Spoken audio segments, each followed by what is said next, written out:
Isang mapagpalang gabi po sa ating lahat. Muli ako si Miet Sebastian and welcome to our daily devotion with Pastor Russell Ocampo. And today is August 22, 2025 and our topic is all about may listahan ka pa ba ng kasalanan? So our concept is all about redemption. So ang redemption ay tumutukoy sa pagliligtas ni Kristo na parang pagbili niya pabalik sa atin mula sa pagkaalipin ng kasalanan, kamatayan at kapangyarihan ng diablo. So sa halip na tayo ang magbayad, si Jesus mismo ang naging ransom natin. Ibinigay niya ang kanyang sariling buhay. So ang focus ay hindi kung kanino binayaran, kundi kay Jesus na nagbayad at nagligtas sa atin sa pamagitan ng kanyang dugo. So our Bible readings for today is all about Ephesians chapter 1 verse 7, ASND version. Sa pamagitan ng kamatayan ni Kristo sa krus, tinubos niya tayo at pinatawad sa ating mga kasalanan. Talagang napakadakila ng kanyang pag-ibig sa atin. So, merong mga listahan ng mga kasalanan. Una dun yung sa pagsisinungaling, makikita to sa Exodus chapter 20 verse 16. Pagnanakaw sa Exodus chapter 20 verse 15 naman. Pangangalunya, Exodus chapter 20 verse 14. Pagsamba sa Diyos-Diyosan, Exodus chapter 20 verse 3 to 4.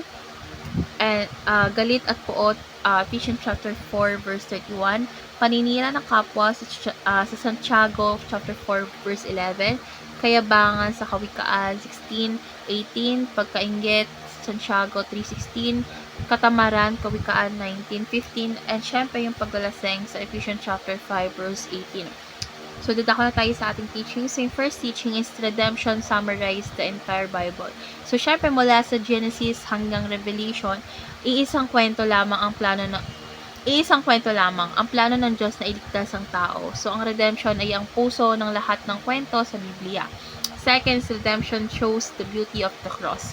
So, sa krus, nakikita natin ang pinakamataas na sakripisyo at pagmamahal ng Diyos. Doon niya ipinakita na mahalaga tayo kaysa sa kanyang sariling buhay. And lastly is, redemption shapes us into Christ-like character. So, dahil tinubos tayo ni Kristo, dapat tayong mamuhay na may kahantulad niya. Ang dating pusong makasalanan ay pinapalitan niya ng pusong mapagmahal at masunuri.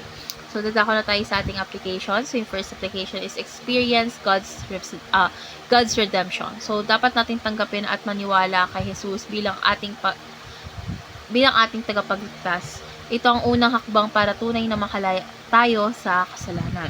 Second is extend the same redeeming grace to others. So, syempre, patawarin natin ang mga nakasakit sa atin, gaya ng pagpapatawad ni Kristo sa atin. So, wag natin ipagdamot ang biyaya ng Diyos.